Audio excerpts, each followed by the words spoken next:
The next concept is equilibrium of a particle.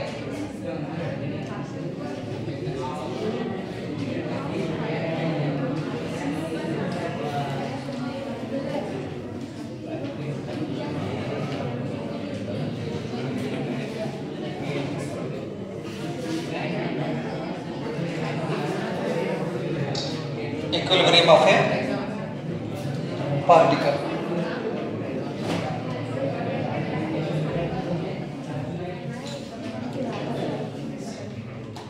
ಮುಗಿಸಿದ್ರಾ ಬರೆಯೋದು?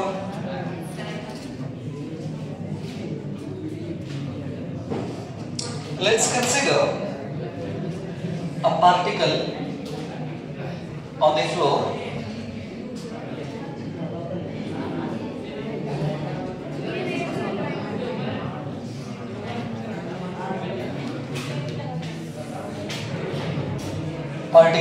This particle is having mass m.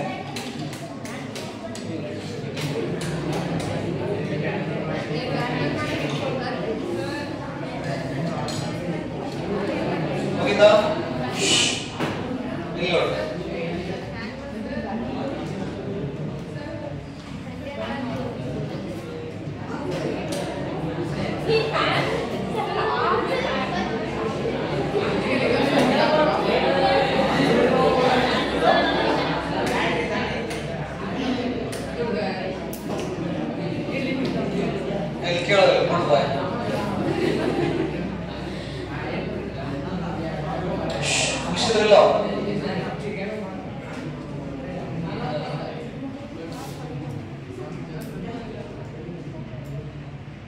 ಏನ್ ತಗೊಂಡಿಲ್ಲ? ಎಲ್ಲಿಟ್ಟರ particle ನ? Floor ಮೇಲ್ಗಡೆ ಅಥವಾ ಟೇಬಲ್ ಮೇಲ್ಗಡೆ ಈ ಪಾರ್ಟಿಕಲ್ ಅನ್ನ ಪ್ಲೇಸ್ ಮಾಡಿರ.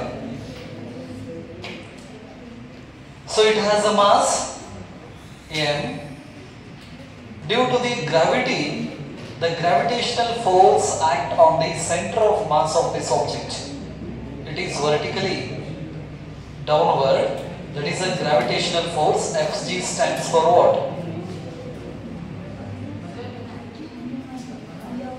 Gravitational force. ನಾನು ಹೇಳೋಬೇಕಾದ್ರೆ ವರ್ಡ್ ಹೇಳ್ತಿರ್ತೀನಿ, ನೆನಪಿರಲಿ.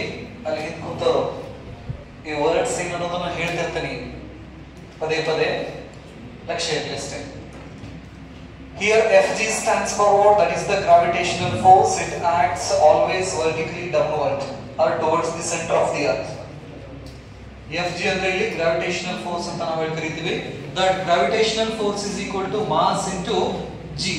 Here m stands for mass of the object and g stands for acceleration due to gravity on the earth's surface. The value of this g is 9.8 meter per second square. ಇದೇನಿದು gravitational force ಅಂತ ನಾವು ಕರೀತೀವಿ, ನೆನಪಿರಲಿ.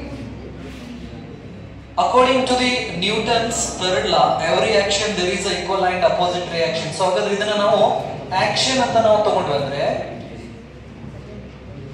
ಇದಕ್ಕೆ equal and opposite ಆಗಿ ಏನಿರ್ತೈತಿ? Reaction ಇರ್ತೈತಿ.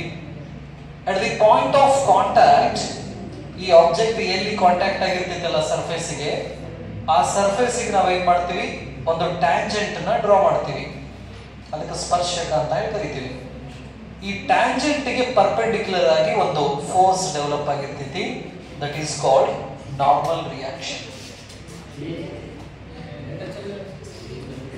Normal reaction. ಈ normal reactions ಗೆ ನಾವು ಏನನ್ಬಹುದು? ಇದು ಆಕ್ಷನ್ ಆದ್ರೆ ಇದು reactions. According to the Newton's third law, action is equal to the reaction, but it is in opposite directions. That negative sign indicates what? Opposite directions. ಈ ಕೆಳಗಡೆ ಇರೋ ಫೋರ್ಸ್ ಅನ್ನ ನಾವು F1 ಅಂತ ಕನ್ಸಿಡರ್ ಮಾಡೋಣ. ಮೇಲ್ಗಡೆ ಇರೋ ಫೋರ್ಸ್ ಅನ್ನ F2 ಅಂತ ನಾವು ಕನ್ಸಿಡರ್ ಮಾಡಿದ್ರೆ, ನ್ಯೂಟನ್ಸ್ ಥರ್ಡ್ ಲಾ ಪ್ರಕಾರ F1 is equal to minus F2 ಅಂತ ಹೇಳ್ಬೋದಾ?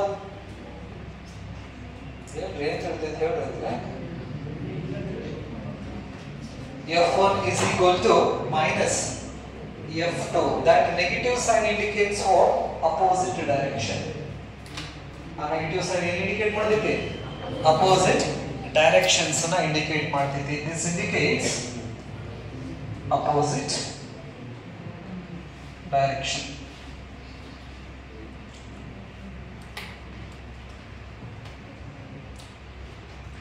ಹಾಗಾದ್ರೆ F2 ನ ನಾವು ಈ ಕಡೆ ಶಿಫ್ಟ್ ಮಾಡಿದ್ವಿ ಅಂದ್ರೆ ಏನಾಗ್ತೈತಿ? ಮೈನಸ್ ಇದ್ದಿದ್ದು plus F2 is equal to 0. F1 plus F2 plus F3 plus so on is nothing but what? That is the total force ಅಲ್ಲ. ಟೋಟಲ್ ಫೋರ್ಸ್ ಗೆ ನಾವು ಏನಂತ ಕರಿತೀವಿ? ನಟ್ ಫೋರ್ಸ್ ಅಂತ ನಾವು ಹೇಳಿ ಕರಿತೀವಿ ನೆನಪಲ್ಲಿ. ಸೊ ಹಾಗಾದ್ರೆ net force is equal to 0 ಇತ್ತಪ್ಪ ಅಂತ ಹೇಳಿದ್ರೆ ಇದನ್ನ ನಾವು condition of static equilibrium uniform motion equilibrium ಅಂತ ಕರಿತೀವಿ. ಇದನ್ನ ನಾವು ಟ್ರಾನ್ಸ್ಲೇಷನಲ್ ಇಕ್ವಿಲಿಬ್ರಿಯಂ ಕೂಡ ಅಂತ ನಾವು ಕರಿತೀವಿ. ಏನೋ if the nut force is 0 then this type of equilibrium is called what? Translational equilibrium. So in equilibrium we have two types of equilibrium.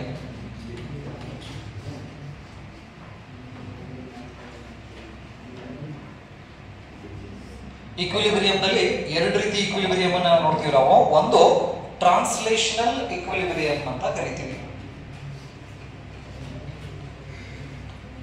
Translational equilibrium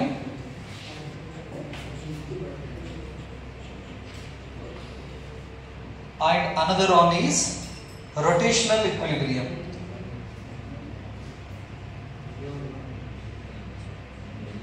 Rotational equilibrium. So in a translational equilibrium, the nut force acting on that object must be equal to 0. This is the condition for translational equilibrium. ಇದನ್ನ ಕೇಳ್ತಾರ. So what is the condition for translational equilibrium ಅಂತ ಹೇಳಿದ್ರೆ the total force acting on that object must be equal to 0. Nut force ಏನಿರಬೇಕು? 0 ಇರಬೇಕು. ಅದನ್ನ ನಾವು translational equilibrium condition ಅಂತ ನಾವು ಕರೀತೀವಿ. ಹಾಗಾದ್ರೆ when the object is at rest, here we consider an example. In this example the object is at rest. Table ಮೇಲ್ಗಡೆ ನಾವು ಏನು ಮಾಡಿವಿ? ಒಂದು ಪಾರ್ಟಿಕಲ್ಸ್ ಇಟ್ಟೆ ಒಂದು ಆಬ್ಜೆಕ್ಟ್ ಅನ್ನ ನಾವು ಇಟ್ಟಿವಿ. ಹಾಗಾದ್ರೆ ಆಬ್ಜೆಕ್ಟ್ ಮೇಲ್ಗಡೆ ಬೀಳ್ತಕ್ಕಂಥ ಟೋಟಲ್ ಫೋರ್ಸ್ ಏನಾಗಿದೆ? 0. ಹಾಗಾಗಿ ಆಬ್ಜೆಕ್ಟ್ ನಿಂತಂಗ ಇರ್ತೈತಿ. ಅಂದ್ರೆ ಆಬ್ಜೆಕ್ಟ್ ರೆಸ್ಟ್ ದಲ್ಲಿ ಇದಾವಪ್ಪ ಅಂತ ಹೇಳಿದ್ರೆ ಟೋಟಲ್ ಫೋರ್ಸ್ ಏನಾಗ್ತೈತಿ? 0 ಆಗ್ತೈತಿ. ಆ ಕಂಡೀಷನ್ಸ್ ಗೆ ನಾವೇನಂತ ಕರಿತೀವಿ? ಟ್ರಾನ್ಸ್ಲೇಷನಲ್ ಇಕ್ವಿಲಿಬ್ರಿಯಂ ಕಂಡೀಷನ್ ಅಂತ ಕರಿತೀವಿ. ಸೊ ಹಾಗಾದ್ರೆ when the object is in uniform motions, in that situation also the total force is 0. Object uniform motion ಮಾಡಕತ್ತಿತ್ತು ಅಂತ ಹೇಳಿದ್ರೆ ಅವಾಗಲೂ ಕೂಡ ಏನಾಗ್ತೈತಿ? ಟೋಟಲ್ ಫೋರ್ಸ್ 0 ಆಗ್ತೈತಿ. ಸೊ ಅಂದ್ರೆ in a rest or in a uniform motions the net force acting on that object is 0. This situation is called what? Equilibrium situation ಅಂತ ಕರೀತೀವಿ. Equilibrium state ಅಂತ ನಾವು ಕರೀತೀವಿ. ನಿಂತಿದ್ದ ಆಬ್ಜೆಕ್ಟ್ ಇದು ಈಕ್ವಿಲಿಬ್ರಿಯಂ ಸ್ಟೇಟ್ ದಲ್ಲಿ ಇದೆ. ಯೂನಿಫಾರ್ಮ್ ಮೋಷನ್ಸ್ ದಲ್ಲಿ ಹೋಗ್ತಕ್ಕಂಥ ಆಬ್ಜೆಕ್ಟ್ ಈಕ್ವಿಲಿಬ್ರಿಯಂ ಸ್ಟೇಟ್ ದಲ್ಲಿ ಇದೆ ನೆನಪಲ್ಲಿ. ಹಾಗಾದ್ರೆ ಈಕ್ವಿಲಿಬ್ರಿಯಂ ಸ್ಟೇಟ್ ಅದ ಕಂಡೀಷನ್ ಏನು? ನಟ್ ಫೋರ್ಸ್ 0 ಇರೋದೇ. That is the condition of a translational equilibrium. In rotational motion, in system of particle and rotational motion ಇದೆಲ್ಲ ಅಲ್ಲಿ ಇನ್ನೊಂದು ಪ್ಯಾರಾಮೀಟರ್ ಬರ್ತೈತಿ. ದಟ್ ಈಸ್ ಕಾಲ್ಡ್ ಟಾರ್ಕ್ ಅಂತ ನಾವು ಕರಿತೀವಿ. rotational equilibrium conditions ಏನಂದ್ರೆ torque is equal to the net torque is equal to 0 ಅಂತ ನಾವು ಕರೀತೀವಿ. net torque is equal to 0. ಈಗ ಒಂದು ಪಾರ್ಟಿಕಲ್ ತಗೊಂಡ ಈ ಪಾರ್ಟಿಕಲ್ ಮೇಲ್ಗಡೆ ಸೈಮಲ್ಟೇನಿಯಸ್ಲಿ ಫೋರ್ಸಸ್ ಬೀಳ್ತಾ ಇದಾವೆ. F1 F2 F3 ಎಷ್ಟು ಫೋರ್ಸಸ್ ಬೀಳ್ತಾ ಇದಾವು? 3 ಫೋರ್ಸಸ್ ಬೀಳ್ತಾ ಇದಾವೆ. ಆ ಪಾರ್ಟಿಕಲ್ ಒಟ್ಟ ಮುಂದೂ ಸರಿ ಹೋಗ್ತಾ ಹಿಂದೂ ಸರಿ ಹೋಗ್ದ ಅಲ್ಲೇ ನಿಂತು ಬಿಡುತ್ತಪ್ಪ ಅಂತ ಹೇಳಿದ್ರೆ ಈ ಮೂರು ಫೋರ್ಸ್ ರಿಸಲ್ಟ್ 0 ಅಲ್ಲ. ಸೊ ಹಾಗಾದ್ರೆ the sum of this force F1 plus F2 plus F3 is equal to 0. ಇದನ್ನ ನಾವೇನು ಹೇಳ್ತೀವಿ ಇನ್ ಜನರಲ್ ಆಗಿ ಬರೀಬೇಕಂದ್ರೆ F1 plus F2 plus so on plus Fn is equal to 0. ಇದನ್ನಷ್ಟು ನಾವೇನಂತ ಕರಿತೀವಿ ಟೋಟಲ್ ಸಮ್, ವೆಕ್ಟರ್ ಸಮ್ ಅಂತ ಕರಿತೀವಿ. This is vector sum. ಯಾಕಂದ್ರೆ force is which quantity? Vector quantity. So ಹಾಗಾದ್ರೆ total vector sum is equal to 0. This is what this is the condition of translational equilibrium ಅಂತ ನಾವು ಕರಿತೀವಿ. Translational equilibrium. ನಿಮಗೆ equilibrium conditions ನ ಕೇಳ್ತಾರೆ ನೆನಪಿರಲಿ. Translational equilibrium conditions net force is equal to 0, rotational equilibrium condition net torque is equal to 0 ಅಂತ ನಾವು ಕರಿತೀವಿ. ಬರೆದ್ರೆ ಇದಷ್ಟು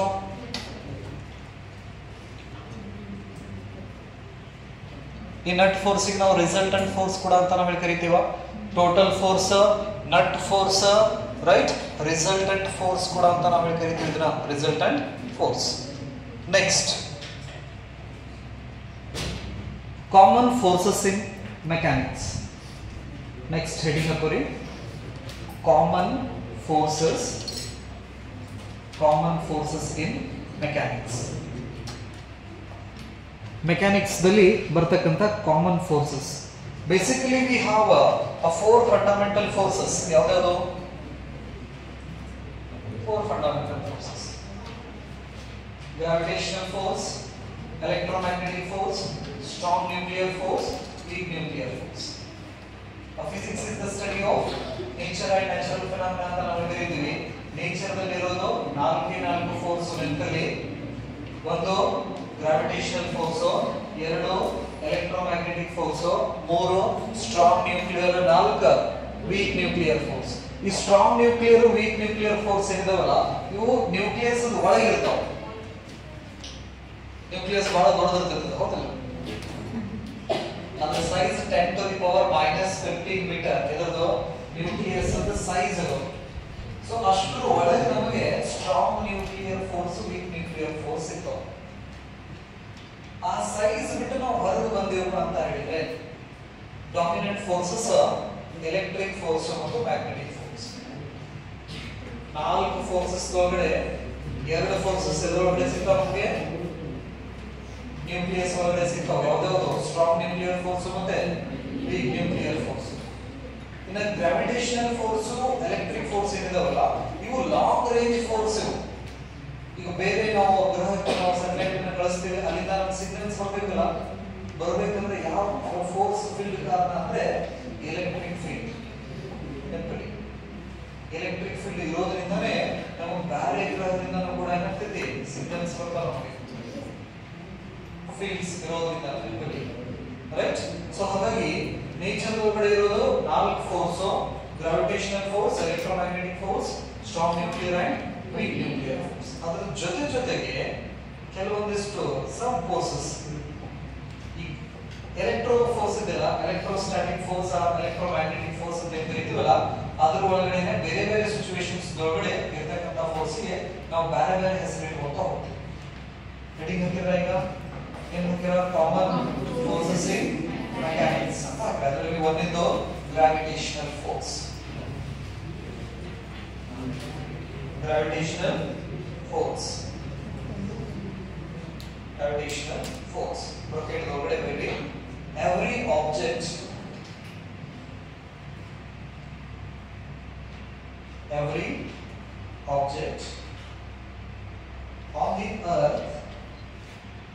every object on the earth,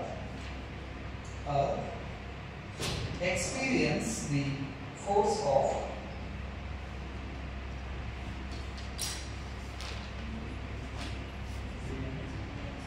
every object on the earth experience the force of gravity due to the earth.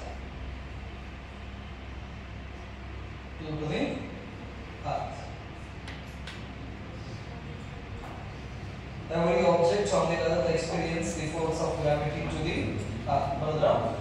It is a long range force ಅಂತ ಹಾಕ್ಬೇಕು. ಇವಾಗ gravitational force ಏನು? Long range force.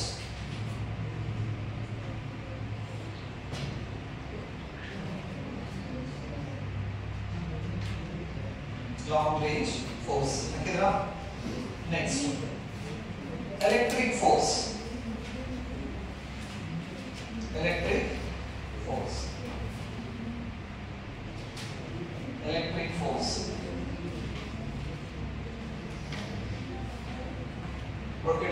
It is a force of attraction or repulsion. Electric force. Electric force. It is the force of attraction or repulsion between the. It is a force of attraction. It is a force of attraction or repulsion between. Force of attraction or repulsion between the charges. Between the charges. Normally, we positive ಏನು ಮಾಡ್ತಾವೋ repulsion ಮಾಡ್ತಾವೋ.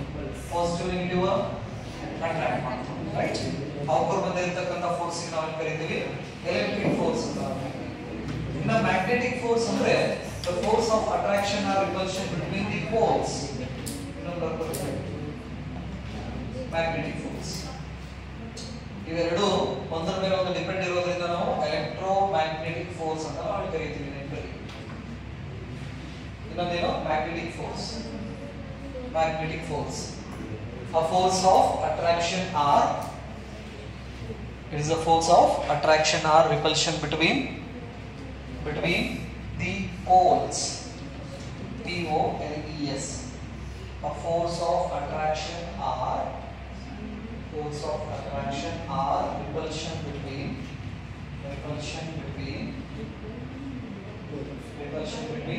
poles. Poles rotate ಒಳಗಡೆ north pole south pole. ಇದು north south ಏನು ಮಾಡ್ತಾವೆ? Attract ಆಗ್ತಾವೆ. North ripple ಆಗ್ತಾವೆ. South ripple ಆಗ್ತಾವೆ. Magnetic ಮಾಡಿ ಅಟ್ಟಾಡಿಲ್ಲ ಕೆಲವೊಂದು ಸ್ಪೋರ್ಟ್ಸ್ ಅಂದ್ರೆ ಗಮನ ಹಿಡ್ಕೊಂಡ್ಬಿಡ್ತಾವೆ. ಉಲ್ಟಾ ಕಳಿಸಿದ್ರಂದ್ರೆ ಓಡೋಕೆ ಚಾಲು ಮಾಡ್ತಾವೆ.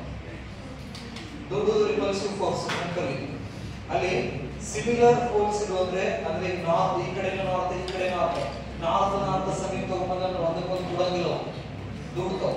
ಸೌತ್ ತಗೊಂಡ್ಬಂದ್ರೆ ದೂಡ್ತಾವ. ಹೆಂಗ ಪಾಸಿಟಿವ್ ಚಾರ್ಜ್ ಒಂದಕ್ಕೊಂದು ಏನ್ ಮಾಡ್ತಾವ? ರಿಪಲ್ ಆಗ್ತಾವ. ನೆಗೆಟಿವ್ ಚಾರ್ಜ್ ರಿಪಲ್ ಆಗ್ತಾವ. ಈ ಚಾರ್ಜಸ್ ಮಧ್ಯೆ ಇರೋದು ಎಲೆಕ್ಟ್ರಿಕ್ ಫೋರ್ಸ್, ಫೋರ್ಸ್ ಮಧ್ಯೆ ಬರೋದು ಮ್ಯಾಗ್ನೆಟಿಕ್ ಫೋರ್ಸ್. ನೆನಪಲ್ಲಿ ಇನ್ನ ಮಾಸ್ ನಡುವೆ ಬರೋದು ಗ್ರಾವಿಟೇಷನಲ್ ಫೋರ್ಸ್. ಎಲ್ಲಿ ಮಾಸ್ ಇರ್ತೈತಲ್ಲ ಆ ಮಾಸ್ ಮಧ್ಯೆ ಬರೋದು ಗ್ರಾವಿಟೇಷನಲ್ ಫೋರ್ಸ್. ಗೊತ್ತಿಲ್ಲ. ಇನ್ನ ಈ ಎಲೆಕ್ಟ್ರಿಕ್ ಫೋರ್ಸ್ ಒಳಗಡೆ ನೆಕ್ಸ್ಟ್ ನಾವು ಬೇರೆ ರೀತಿ ಫೋರ್ಸ್ ಅನ್ನ ಡಿಫೈನ್ ಮಾಡ್ಕೊಂತ ಹೋಗ್ತೀವಿ. For example in case of solids ಯಾವುದು ಎಲೆಕ್ಟ್ರಿಕ್ ಫೋರ್ಸ್ ಅಂತ ನೆನಪಲ್ಲಿ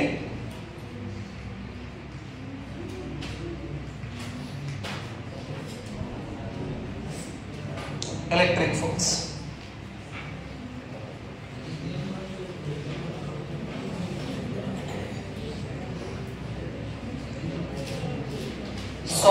Solid ಕಾಂಟ್ಯಾಕ್ಟ್ ಇರ್ತಿತ್ತಲ್ಲ, ಆ ಸಾಲಿಡ್ ಕಾಂಟ್ಯಾಕ್ಟ್ ಆದ ಪಾಯಿಂಟ್ ದಲ್ಲಿ ಒಂದು ಫೋರ್ಸ್ ಡೆವಲಪ್ ಆಗ್ತೈತಿ. Because of this electric force, that force is called frictional force. ಹಾಗಾದ್ರೆ frictional force is basically which force? ಯಾವ ಫೋರ್ಸ್? Electric force. ಹಾಗಾದ್ರೆ frictional force ಎಲ್ಲಿ ಬರ್ತೈತಿ? ಫ್ರಿಕ್ಷನಲ್ ಫೋರ್ಸ್ ಎಲ್ಲಿ ಬರ್ತೈತಿ? ಅದಕ್ಕೆ ನಾವು ಎಲೆಕ್ಟ್ರಿಕ್ ಫೋರ್ಸ್ ಅನ್ನೋಂಗಿಲ್ಲ, ಬಟ್ ಅದು ಬೇಸಿಕಲಿ ಎಲೆಕ್ಟ್ರಿಕ್ ಫೋರ್ಸ್. ಹಾಗಾದ್ರೆ ಈ ಫ್ರಿಕ್ಷನಲ್ ಫೋರ್ಸ್ ಅನ್ನೋದು ಎಲ್ಲಿ ಸಾಲಿಡ್ ಕಾಂಟ್ಯಾಕ್ಟ್ ಆಗ್ತಿತ್ತಲ್ಲ, ಫಾರ್ ಎಕ್ಸಾಂಪಲ್ ಈಗ ನೀವು ಬುಕ್ ಇಟ್ಟಿರಿ ಟೇಬಲ್ ಮೇಲೆ, ಬುಕ್ ಸಾಲಿಡ್, ಟೇಬಲ್ ಸಾಲಿಡ್, ಅವು ಎರಡು ಎಲ್ಲಿ ಟಚ್ ಆಗಿರ್ತಾವಲ್ಲ ಆ ಟಚ್ ಆದಲ್ಲಿ ಒಂದು ಫೋರ್ಸ್ ನ್ಯಾಚುರಲ್ ಆಗಿ ಡೆವಲಪ್ ಆಗಿರ್ತೈತಿ. ಕಾಣಂಗಿಲ್ಲ ಬೈಕ್ ನೋಡಿ, ನ್ಯಾಚುರಲ್ ಆಗಿ ಡೆವಲಪ್ ಆಗಿರ್ತೈತಿ. ಆ ಫೋರ್ಸ್ ನಾವು ಏನಂತ ಹೆಸರಿಡ್ತೀವಿ? ಫ್ರಿಕ್ಷನಲ್ ಫೋರ್ಸ್ ಅಂತ ಹೆಸರಿಡ್ತೀವಿ. ಆ ಫ್ರಿಕ್ಷನಲ್ ಫೋರ್ಸ್ ಇರೋದ್ರಿಂದ ನಮ್ಮ ಚಪ್ಪಲಿ ಒತ್ತಡ ಮೂಲೆ ಹಾಕೊಂಡು ದರ ಎಳ್ಕೊಂಡು ಅಡ್ಡಾಡಿದಪ್ಪ ಅಂತ ಹೇಳಿದ್ರೆ ಏನಾಗಿರ್ತೈತಿ ಸೌದಿರ್ತದಲ್ಲ ಎದ್ರ ಕಾರಣದಿಂದ ಅಂದ್ರೆ ಇನ್ಫ್ಲೇಷನ್ ಫೋರ್ಸ್ ಇದೆ. ಬಟ್ ಇವಾಗ ಸರ್ಕಾರ ಹೆಚ್ಚು ಪ್ರವಾಸ ಸಿಕ್ಕಿದ್ರಪ್ಪ ಅಂದ್ರೆ ಸರ್ಕಾರ ದೊಡ್ಡ ಇಲ್ಲ because of frictional force. Eraser ತಗೊಂಡ ತಪ್ಪಾಗಿದ್ರೆ ಏನ್ ಮಾಡ್ತೀರಿ ಪೆನ್ಸಿಲ್ ಅಳಗಿಸ್ತೀರಿ ಹೌದಾ. ಸಾಲಿಡ್ ಕಾಂಟ್ಯಾಕ್ಟ್ ಬಂತಂದ್ರೆ ಅವ್ರ ಬಂದ ಯಾವ ಫೋರ್ಸ್ ಫ್ರಿಕ್ಷನಲ್ ಫೋರ್ಸ್. ಈ ಫೋರ್ಸ್ ಇರೋದ್ರಿಂದ ಅದು ಇರೇಸ್ ಆಗಿಲ್ಲ. ಈ ಫೋರ್ಸ್ ಇರಲಿಲ್ಲ ಅಂದ್ರೆ ಇರೇಸ್ ಆಗಿರಲಿಲ್ಲ. ಹಾಗಾಗಿ ಆ frictional force is basically which force ಯಾವ ಫೋರ್ಸ್ ಅದು ಬೇಸಿಕಲಿ ಎಲೆಕ್ಟ್ರಿಕ್ ಫೋರ್ಸ್. ಈ ಫ್ರಿಕ್ಷನಲ್ ಫೋರ್ಸ್ ಬಗ್ಗೆ ಡೀಟೇಲ್ ಆಗಿ ಆಮೇಲೆ ಡಿಸ್ಕಷನ್ ಮಾಡೋಣ. Second one next frictional force ಏನ್ ಬರ್ತೈತಿ ಎದುರೆದ್ರ ಮಧ್ಯ ಇದ್ದಾಗ ಬರ್ತಿತ್ತಲ್ಲ ಸಾಲಿಡ್ ನೆನಪಲ್ಲಿ ಎರಡು ಕೈನ ನಾವೇನಪ್ಪ ಅಂತ ಹೇಳಿದ್ರೆ ಟಚ್ ಮಾಡಿದ್ರಪ್ಪ ಅಂತ ಹೇಳಿದ್ರೆ ಇಬ್ಬರ ಮಧ್ಯೆ ಒಂದು ಫೋರ್ಸ್ ಡೆವಲಪ್ ಆಗ್ತೈತಿ. ಹಿಂಗ ಟಚ್ ಮಾಡಿ ಒಂದು ಕೈನ ಫಿಕ್ಸ್ ಇಡ್ರಿ, ಇನ್ನೊಂದು ಕೈನ ಮೇಲೆ ಅಥವಾ ಕೆಳಗೆ ಜಗ್ರಿ, ಯಾರೋ ನಿಮ್ಮನ್ನ ಅಪೋಸ್ ಮಾಡೋದಂಗ ಅನಿಸ್ತದೆ. ಟ್ರೈ ಮಾಡ್ರಿ, ಕೈ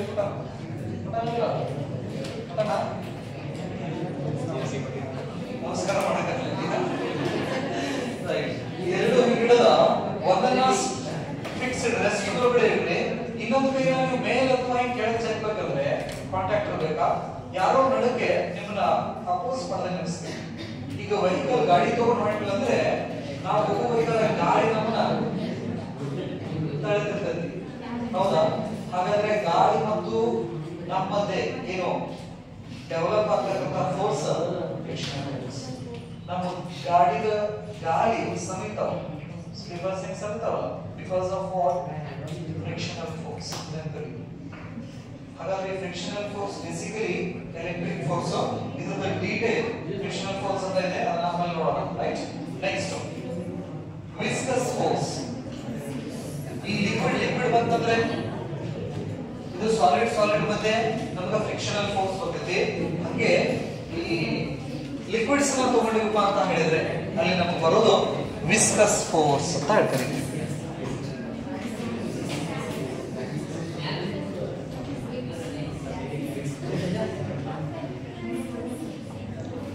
ವಿಸ್ಕಸ್ ಫೋರ್ಸ್ ಎಲ್ಲಿರ್ತಿದ್ದು ಲಿಕ್ವಿಡ್ಸ್ ಒಳಗಡೆ ಬರ್ತಕ್ಕಂಥ ಫೋರ್ಸ್ಗೆ ವಿಸ್ಕಸ್ ಫೋರ್ಸ್ ಅಂತ ಹೇಳ್ತೀವಿ. ನೆಕ್ಸ್ಟ್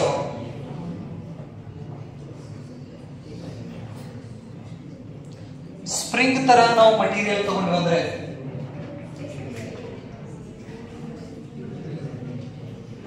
ಒಂದ್ ಸ್ಪ್ರಿಂಗ್, ಈ ಸ್ಪ್ರಿಂಗಿಗೆ ನಾವೇನಾದ್ರೂ ಜೋತ್ ಬಿದ್ದೇವೆ ಅಂದ್ರೆ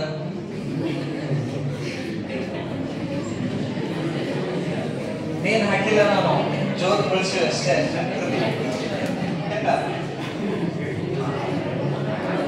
ಸ್ಪ್ರಿಂಗಿಗೆ ಏನ್ ಮಾಡಿದ್ವಿ, ಜೋತ್ ಬಿದ್ರೆ ಏನಾಗಿದೆ ಏನಾಗಿದೆ ಸ್ಪ್ರಿಂಗ್ ಅದ್ರ ಲೆಂತ್ ಇನ್ಕ್ರೀಸ್ ಆಗಿತ್ತ. ಓಕೆ, ಸೊ ಹಾಗಾದ್ರೆ ಆ ಸ್ಪ್ರಿಂಗ್ ಒಳಗಡೆ ಒಂದು ಅಪೋಸಿಟ್ ಫೋರ್ಸ್ ಡೆವಲಪ್ ಆಗ್ತದೆ. ಒಂದು ಕೈ ಬಿಟ್ಟು spring for example rubber band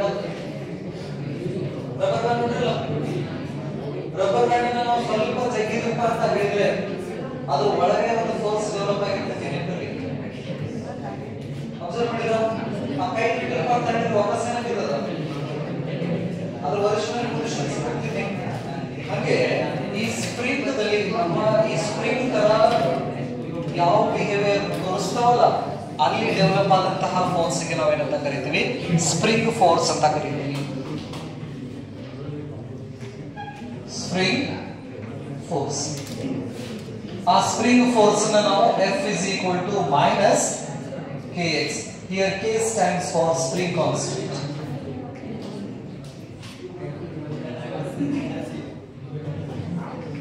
spring constant. ಈಗ ನಾವು ಗ್ರಾವಿಟೇಷನಲ್ ಫೋರ್ಸ್ ಅಂತಂದ್ರ ಏನ್ ಬರಿತೀವಿ, Fg ಬರಿತೀವಿ. ಗ್ರಾವಿಟೇಷನಲ್ ಫೋರ್ಸ್ ಬಂದ್ರೆ ನಾರ್ಮಲ್ ಆಬ್ಜೆಕ್ಟ್ ಏನಾದರೂ ಹಾರಿಜಾಂಟಲ್ ಮೂವ್ ಆಗಕತ್ತಿತ್ತಂದ್ರೆ ಅವಾಗ ಫೋರ್ಸ್ ಅನ್ನು ನಾವು F is equal to ma ಬರೀತೀವಿ ನೆನಪಿರಲಿ. ಸ್ಪ್ರಿಂಗ್ ಕೇಸ್ ಬಂತಂದ್ರೆ F is equal to minus kx ಬರೀತೀವಿ. This negative sign shows the opposite direction. One is in this direction, the force develops in the opposite directions. ಇದು spring force ಅಂತ ನಾವು ಕರೀತೀವಿ.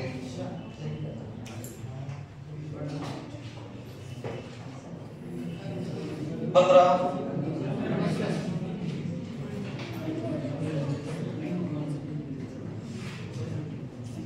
Next ಇನ್ನ ದಾರ ಅಥವಾ ತಂತಿ, ಇದು ಸ್ಪ್ರಿಂಗ್ ಆಯ್ತು.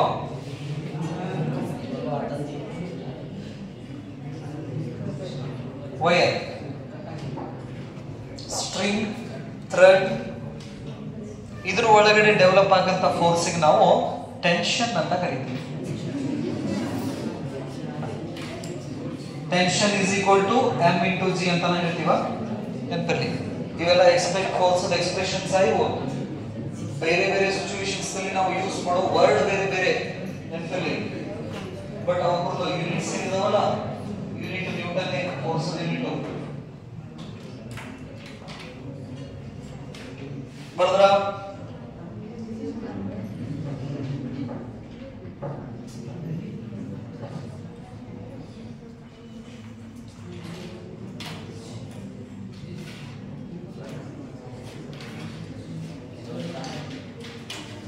Tension, right?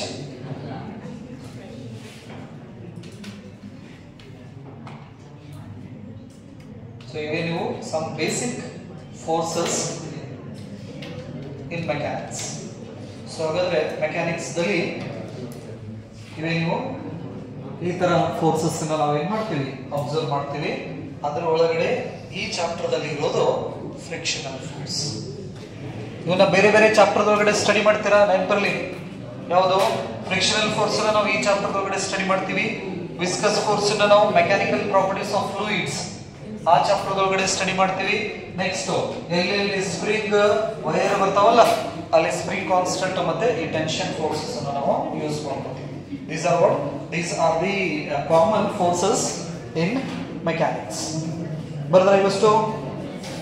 ನೆಕ್ಸ್ಟ್ ಹೆಡಿಂಗ್ ಹಾಕೋರಿ ಫ್ರಿಕ್ಷನ್ ಅಂತ ಹೇಳಿ, or frictional force. Friction or frictional force.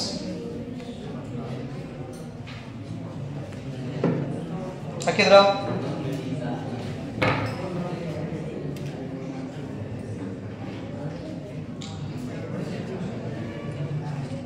ಅದೊಂದು ಸ್ಟೇಟ್ಮೆಂಟ್ ತಗೋರಿ frictional force. whenever we have two bodies are surfaces in contact, frictional force ಅಂತ ಹೆಡಿಂಗ್ ಹಾಕ್ರಿ. The next one is frictional force or friction.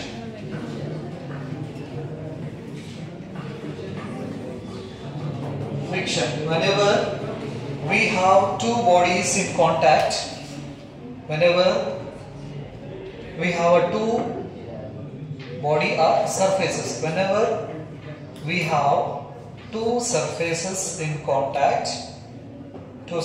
in contact, there is an intention of motion. There is an intention of motion.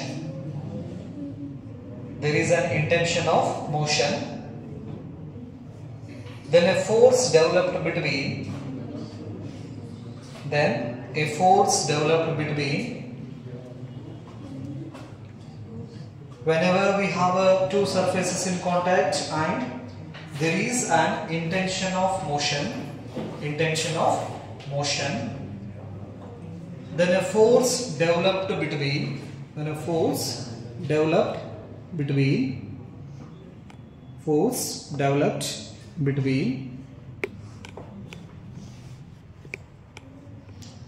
surfaces, developed between two surfaces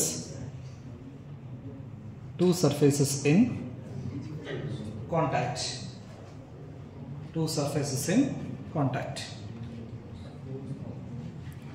OR ಇನ್ನೊಂದು definition ತಗೋರಿ. Friction is the force developed. Friction is the force developed between. Friction is the force developed between. Friction is the force developed between two surfaces in contact. Two surfaces in contact. If they have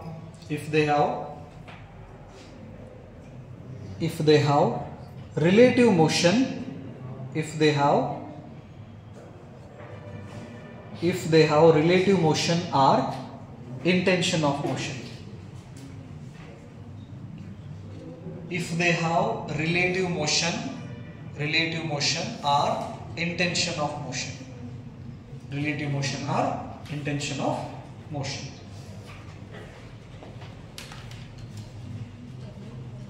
Let's consider an object.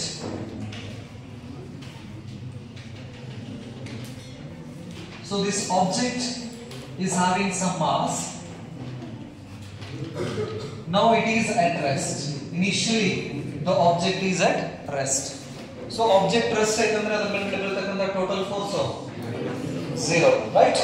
So ಅಂದ್ರೆ ಇಲ್ಲಿ already forces ಇದರ ಮೇಲೆ ಬೀಳಕತ್ತಾವ. ನೆನಪಿರಲಿ, ಒಂದು gravitational force vertically downward, ಇನ್ನೊಂದು ಎಲ್ಲಿ surface contact ಆಗಿರ್ತಿತ್ತಲ್ಲ ಆ contact ಆಗಿದ್ದ ಸರ್ಫೇಸಿಗೆ ಪರ್ಪೆಂಡಿಕ್ಯುಲರ್ ಆಗಿ ಯಾವುದು ನಾರ್ಮಲ್ ರಿಯಾಕ್ಷನ್ಸ್. ನೆನಪಿರಲಿ, ಈಗ ನಾನು ಇಲ್ಲಿ ನಿಂತಿಪ್ಪ ಅಂತ ಹೇಳಿದ್ರೆ ರೆಸ್ಟ್ ನಲ್ಲಿ ಇದೀನಿ ಅಂದ್ರೆ ನನ್ನ ಮೇಲ್ಗಡೆ ಗ್ರಾವಿಟೇಷನಲ್ ಫೋರ್ಸ್ ಬೀಳಕತ್ತೈತಿ, ನಾರ್ಮಲ್ ರಿಯಾಕ್ಷನ್ ಫೋರ್ಸ್ ಐತಿ, ಅವೆರಡರದು ರಿಸಲ್ಟ್ 0 ಆಗೈತಿ. ಹಾಗಾಗಿ ನಾನು ಇಲ್ಲೇ ನಿಂತೀನಿ.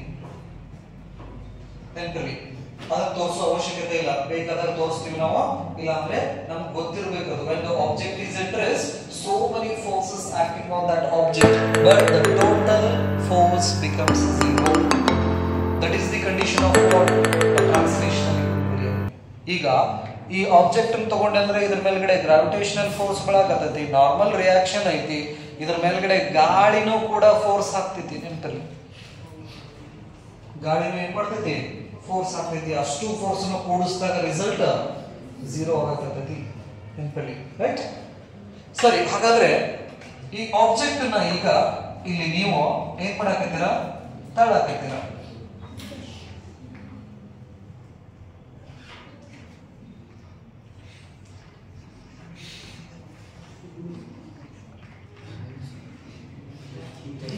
ಏನ್ ಮಾಡತ್ತೇವೆ? ದೂಡಾಕತ್ತೀವಿ. ಅಂದ್ರೆ ಏನ್ ಅಪ್ಲೈ ಮಾಡಕತ್ತೀವಿ? ಫೋರ್ಸ್ ಅಪ್ಲೈ ಮಾಡಕತ್ತೀವಿ. ನೀವು ಇರೋದು ಒಂದು 30-40 kg, ರೈಟ್? ಇದೊಂದು 100 kg ಐತಿ. ಇಲ್ಲಿ ಟೇಬಲ್ ಐತಲ್ಲ, ಟೇಬಲ್, ರೈಟ್? ನಾನೊಂದು 40 kg ಅದನ್ನೇ, ಇದೊಂದು ಏನು ಒಂದು 80 kg ಐತಿಪ್ಪ ಅಂತ ಹೇಳಿದ್ರೆ ದೂಡಾಕತ್ತೀನಿ, ಹೌದಾ? ಹಾಗಾದ್ರೆ ನಾ ಇದ್ರ ಮೇಲ್ಗಡೆ ಫೋರ್ಸ್ ಹಾಕಾಕತ್ತೀನೋ ಹಾಕಾಕತ್ತಿಲ್ಲ? ಹಾಕಾಕತ್ತೀನಿ, ಹೌದಿಲ್ಲ? ಅದೇನಾದ್ರೂ ಮೂವ್ ಆಗಕತ್ತಿತ್ತ? ಇಲ್ಲ, ರೆಸ್ಟ್ ಒಳಗಡೆನೆ ಐತಿ. ಹಾಗಾದ್ರೆ ನಾನು ಹಾಕಿದ ಫೋರ್ಸ್ ನ 0 ಮಾಡಕತ್ತವ್ರೆ ಯಾರಲ್ಲಿ? ಆಲ್ರೆಡಿ ಇಲ್ಲಿ ಗ್ರಾವಿಟೇಷನಲ್ ಫೋರ್ಸ್ ಸಿಚುವೇಶನ್ ಕರೆಕ್ಟ್ ಅರ್ಥ ಮಾಡ್ಕೋರ. ಈ ಟೇಬಲ್ ಮೇಲ್ಗಡೆ ಗ್ರಾವಿಟೇಷನಲ್ ಫೋರ್ಸ್ ಬೀಳಕತ್ತೈತಿ, ನಾರ್ಮಲ್ ರಿಯಾಕ್ಷನ್ ಐತಿ, ಅವೆರಡರದು ರಿಸಲ್ಟ್ ಏನಾಗಿದೆ? 0. ಅಂದ್ರೆ ಆ ಫೋರ್ಸ್ ಇದು ಇಲ್ಲ, ಸದ್ಯ 0 ಐತಿ ವ್ಯಾಲ್ಯೂ. ಈಗ ನಾ ಏನ್ ಮಾಡಕತ್ತೀನಿ? ಎಕ್ಸ್ಟರ್ನಲ್ ಫೋರ್ಸ್ ನಾನು ಅಪ್ಲೈ ಮಾಡಕತ್ತೀನಿ. ಹಾಗಾದ್ರೆ ನಾನು ಅಪ್ಲೈ ಮಾಡಿದ್ರೆ ಅದು ಮುಂದೆ ಹೋಗ್ಬೇಕಿತ್ತು, ಬಟ್ ಅದು ಮುಂದೆ ಹೊಂಟಿಲ್ಲ. ಅಂದ್ರೆ ನಾನು ಹಾಕ್ತಕ್ಕಂತ ಫೋರ್ಸ್ ನ ಯಾರೋ 0 ಮಾಡಕತ್ತಾರಲ್ಲ, ಯಾಕಂದ್ರೆ ಅದು ರೆಸ್ಟ್ ಆಗೈತಂದ್ರೆ ಟೋಟಲ್ ಫೋರ್ಸ್ ಏನಾಗಿರ್ಬೇಕು? 0 ಆಗಿರ್ಬೇಕು. ಸ್ವಲ್ಪ ವಿಚಾರ ಮಾಡ್ರ, ಥಿಂಕ್ ಮಾಡ್ರಿ. ರೆಸ್ಟ್ ದಾಗ ಐತಂದ್ರೆ ಟೋಟಲ್ ಫೋರ್ಸ್ 0 ಆದ್ರೆ ರೆಸ್ಟ್ ಆಗಿರ್ತೈತಿ ಅಂತ ನಾವು ಸ್ಟಡಿ ಮಾಡೇವಿ. ಈಗ ನಾನು ಫೋರ್ಸ್ ಹಾಕಾಕತ್ತೀನಿ, ಆದ್ರೂ ಕೂಡ ರೆಸ್ಟ್ ದಲ್ಲೇ ಉಳಿಯಾಕತ್ತಿತ್ತಂದ್ರೆ ನಾನು ಹಾಕೋ ಫೋರ್ಸ್ ನ ಯಾರೋ ಏನ್ ಮಾಡ್ತಾ ಇದಾರ? 0 ಮಾಡಾಕತ್ತಾರ. ಯಾರು? Frictional force. ಯಾರೋ ಫ್ರಿಕ್ಷನಲ್ ಫೋರ್ಸ್ ಆಟೋಮೆಟಿಕ್ ಡೆವಲಪ್ ಆಗ್ತೈತೆ, ಅದು ನ್ಯಾಚುರಲ್. ಅದು ಎಲ್ಲಿ ಸಾಲಿಡ್ ಈಗ ನೋಡ್ರಿ, ಟೇಬಲ್ ಈ ಫ್ಲೋರಿಗೆ ಕಾಂಟ್ಯಾಕ್ಟ್ ಐತಿ, ಫ್ಲೋರ್ ಸಾಲಿಡ್, ಅದು ಸಾಲಿಡ್, ಕಾಂಟ್ಯಾಕ್ಟ್ ಐತಿ. ಹಾಗಾದ್ರೆ ಅದು ಕಾಂಟ್ಯಾಕ್ಟ್ ಆಗಿರ್ತಿತ್ತಲ್ಲ, ಈಗ ಟೋಟಲ್ ಫೋರ್ಸ್ 0 ಐತಿ. ನಾನ್ ಫೋರ್ಸ್ ಹಾಕಿದಾಗ ಆ ಕಾಂಟ್ಯಾಕ್ಟ್ ಆದ ಜಾಗದೊಳಗಡೆ ಒಂದು ಫೋರ್ಸ್ ಡೆವಲಪ್ ಮಾಡ್ಕೊಳ್ಳೋಕೆ ಸ್ಟಾರ್ಟ್ ಮಾಡ್ತಿತ್ತು. That is called frictional force. ಹಾಗಾದ್ರೆ ಈ ಆಬ್ಜೆಕ್ಟ್ ಮುಂದೆ ಕಳಿಸಬೇಕು, that is the intention of motion. ಇದು ಆಬ್ಜೆಕ್ಟ್ ಮುಂದೆ ಹೋಗಕ್ಕೆ ಇಷ್ಟಪಡ್ತಿರ್ತೈತಿ, ಬಟ್ ಹೋಗ್ಲಾರ್ದಂಗ ತಡೆಯೋದು ಯಾವುದು? Frictional force. ಸಪೋಸ್ ಒಂದು ವೇಳೆ ಇದು ಫ್ಲೋರ್ ಬಹಳ ಸ್ಮೂತ್ ಇತ್ತಂದ್ರೆ, ಐಸ್ ಮೇಲ್ಗಡೆ ಇದೇ ಟೇಬಲ್ ಇಟ್ಟು ಇಮ್ಯಾಜಿನ್ ಮಾಡ್ಕೋರಿ, ಐಸ್ ಮೇಲ್ಗಡೆ ಇದೇ ಟೇಬಲ್ ಇಟ್ಟು ನಾನು ದೂರ ಸ್ವಲ್ಪ ಟಚ್ ಮಾಡಿದ್ರೆ ಏನಾಗ್ಬಿಡ್ತಿತ್ತು? ಹೋಗ್ಬಿಡ್ತಿತ್ತು. ಇದು ಒಂದು ಪಾಯಿಂಟ್, ರೈಟ್? ನೆನಪಲ್ಲಿ, ರೈಟ್? ಹಾಗಾಗಿ ಇವೆರಡು ಸಿಚುವೇಶನ್ಸ್ ನಾವು ಅಬ್ಸರ್ವ್ ಮಾಡಿದ್ರೆ, this is the applied force. ಇದೇನಿದು? Applied force. ಹಾಗಾದ್ರೆ ಈ ಅಪ್ಲೈಡ್ ಫೋರ್ಸ್ ನ 0 ಮಾಡಕತ್ತಾರೆ ಅಂದ್ರೆ, ಎಲ್ಲಿ ಆಬ್ಜೆಕ್ಟ್ ಒಂದಕ್ಕೊಂದು ಕಾಂಟ್ಯಾಕ್ಟ್ ಆಗಿರ್ತಾವಲ್ಲ, ಈ ಕಾಂಟ್ಯಾಕ್ಟ್ ಆಗಿದ್ದ ಜಾಗದಲ್ಲಿ ಒಂದು ಫೋರ್ಸ್ ಡೆವಲಪ್ ಆಗ್ತೈತಿ. ಆ ಫೋರ್ಸ್ ಗೆ ನಾವು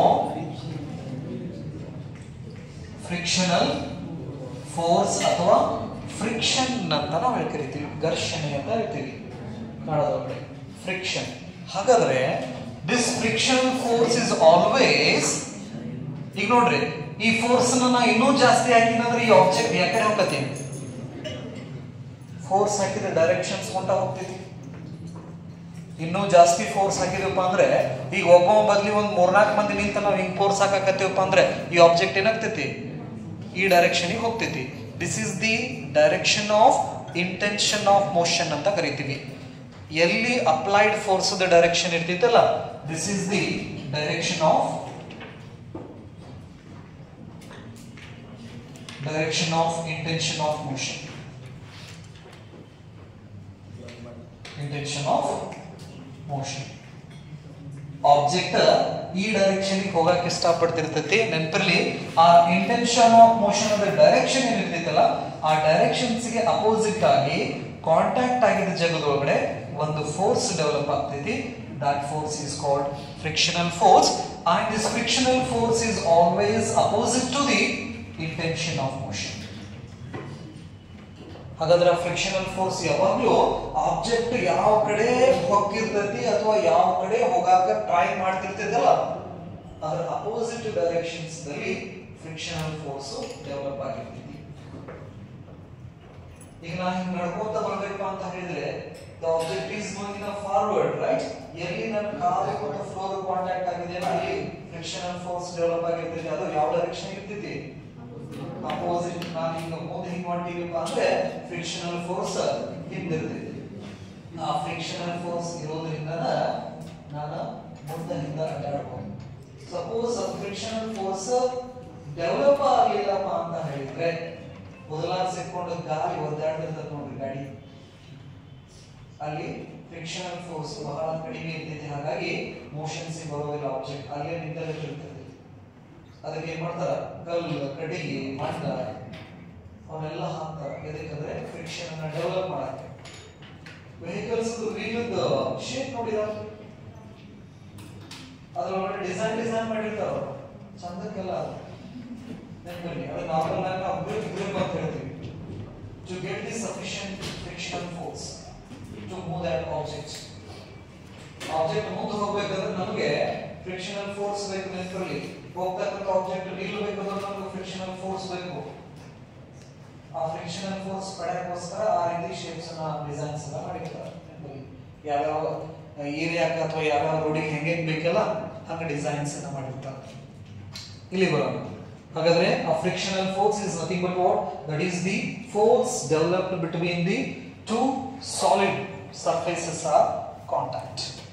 ಎಲ್ಲಿ ಸಾಲಿಡ್ ಸರ್ಫೇಸಸ್ ಕಾಂಟ್ಯಾಕ್ಟ್ ಆಗಿರ್ತಾವಲ್ಲ, ಕಾಂಟ್ಯಾಕ್ಟ್ ಆಗಿ there should be a relative motion or intention of motion. ಅವೆರಡು ಆಬ್ಜೆಕ್ಟ್ಸ್ ಏನಪ್ಪಾ ಅಂದ್ರೆ ರೆಸ್ಟ್ ಅಲ್ಲಿ ಇರಬಾರ್ದು, ಅವಕ್ಕರ ಮಧ್ಯೆ ವೆಲಾಸಿಟಿ ವೇರಿಯೇಷನ್ ಇರಬೇಕು. ಒಂದು ರೆಸ್ಟ್ ಆಗಿತ್ತಂದ್ರೆ ಇನ್ನೊಂದು ವೆಲಾಸಿಟಿ ಒಳಗಡೆ ಇರಬೇಕಾ, ಅಥವಾ ಬೇರೆ ಬೇರೆ ವೆಲಾಸಿಟಿದಲ್ಲಿ ಇರಬಹುದು. ನೆನಪಲ್ಲಿ ಮುಂದೆ ಹೋಗಕ್ಕೆ ಟ್ರೈ ಮಾಡ್ತಿರ್ಬಹುದು. ಹೆಂಗಂದ್ರೆ ಈ ಜಾರ್ ಗುಂಡಿ ಮೇಲ್ಗಡೆ ಒಂದು ಹೋಗಿ ಬಾಕ್ಸ್ ಇಟ್ಟಿವಪ್ಪ ಅಂತ ಹೇಳಿದ್ರೆ ಆ ಬಾಕ್ಸ್ ಸ್ಲೋಲಿ ಬರ್ತದೆ, ಹೌದಾ? ಸ್ವಲ್ಪ ಮುಂದೆ ಬರೋದು ನಿಲ್ಲೋದು, ನೀವು ಎಲ್ಲಿ ಹೊರಬಾರ್ದು ಸರ್ಫೇಸ್ ಮೇಲೆ ಇಟ್ರ ಈ ಫಾರ್ಕ್ ಮ್ಯಾಗಿಂದೆಲ್ಲ ಏನ್ ಮಾಡ್ತಾರೆ, ಸಿಮೆಂಟಿನ ಸ್ಲೋಪ್ ಮಾಡ್ತಿದ್ರು. ಈಗೆಲ್ಲ ಸ್ಟೀಲ್ ಇದಾವ. ಸ್ಟೀಲ್ ಅದ್ರ ಮೇಲೆ ಕುಂದ್ರದು ತಡ ಎಲ್ಲಿ ತಗೊಂಡ್ರೆ ಗೊತ್ತಾಗಲ್ಲ, ರೈಟ್? ಅಂದ್ರ ಬರೋಣ ಜರ ಬಿದ್ದಿರ್ತೀವಿ. ಬಟ್ ಅದೇ ಸಿಮೆಂಟ್ ಇಂದ ಮಾಡಿದ್ರು ಕೆರಿ ದಂಡಿ ಮೇಲೆ ಇದು ಆಡಿಲ್ಲ, ಜರನ ಜರಿದು ಕೆರಿ ದಂಡಿ ನಾವೆಲ್ಲ ಆಡಿವಿ. ಕೆರಿ ದಂಡಿ ಇರ್ತಾವಲ್ಲ, ಆ ದಂಡಿಯಿಂದ ಏನ್ ಮಾಡೋದು, ಜಾರುಂಡಿ ಆಡೋದು ಅಂತ ಹೇಳ್ತೀವಿ. ಆಡಿ ಮಾಡಿಲ್ಲ. ಸರಿ, ಇಲ್ಲಿ ಬರೋಣ, ಏನು ಫ್ರಿಕ್ಷನಲ್ ಫೋರ್ಸ್. ಸೊ ಹಾಗಾದ್ರೆ ಈ ಫ್ರಿಕ್ಷನಲ್ ಫೋರ್ಸ್ ಅನ್ನೋದು ಎಲ್ಲಿ ಡೆವಲಪ್ ಆಕೈತಿ? ಎಲ್ಲಿ ಡೆವಲಪ್ ಆಕೈತಿ? ಎಲ್ಲಿ ಸಾಲಿಡ್ ಎಲ್ಲಿ ಕಾಂಟ್ಯಾಕ್ಟ್ ಬರ್ತಾವಲ್ಲ, ಕಾಂಟ್ಯಾಕ್ಟ್ ಆಗಿದ್ದ ಜಾಗದೊಳಗಡೆ ನಮಗೆ ಫ್ರಿಕ್ಷನಲ್ ಫೋರ್ಸ್ ಡೆವಲಪ್ ಆಗ್ತೈತಿ. ಆ ಫ್ರಿಕ್ಷನಲ್ ಫೋರ್ಸ್ ಅಪ್ಲೈಡ್ ಫೋರ್ಸ್ ಅನ್ನ ಝೀರೋ ಮಾಡಕ್ ಟ್ರೈ ಮಾಡ್ತಿರ್ತೀವಿ ನೆನಪಲ್ಲಿ. ಯಾವಾಗ ನಾವು ಆ ಫ್ರಿಕ್ಷನಲ್ ಫೋರ್ಸ್ ನ ಕ್ರಾಸ್ ಮಾಡ್ತೀವಲ್ಲ, ಅವಾಗ ಆಬ್ಜೆಕ್ಟ್ ಮೂವ್ ಆಗಕ್ಕೆ ಸ್ಟಾರ್ಟ್ ಮಾಡ್ತೀವಿ. ಅಲ್ಲಿಂದ ಆಬ್ಜೆಕ್ಟ್ ನಾವು ಹಾಕಿದ ಫೋರ್ಸ್ ಅನ್ನ ಝೀರೋ ಮಾಡ್ತಾನೆ ಇರ್ತೀವಿ ನೆನಪಲ್ಲಿ, ರೈಟ್? ಸೊ ಇಷ್ಟು ಈ ಫ್ರಿಕ್ಷನ್ಸ್ ಬಗ್ಗೆ ಐಡಿಯಾ ಇರಲಿ. ನೆಕ್ಸ್ಟ್ ಕ್ಲಾಸ್ ಅಲ್ಲಿ ಇದ್ರ ಬಗ್ಗೆ ಡೀಟೇಲ್ ಆಗಿ ಡಿಸ್ಕಷನ್ಸ್ ಮಾಡೋಣ. Okay, thank you.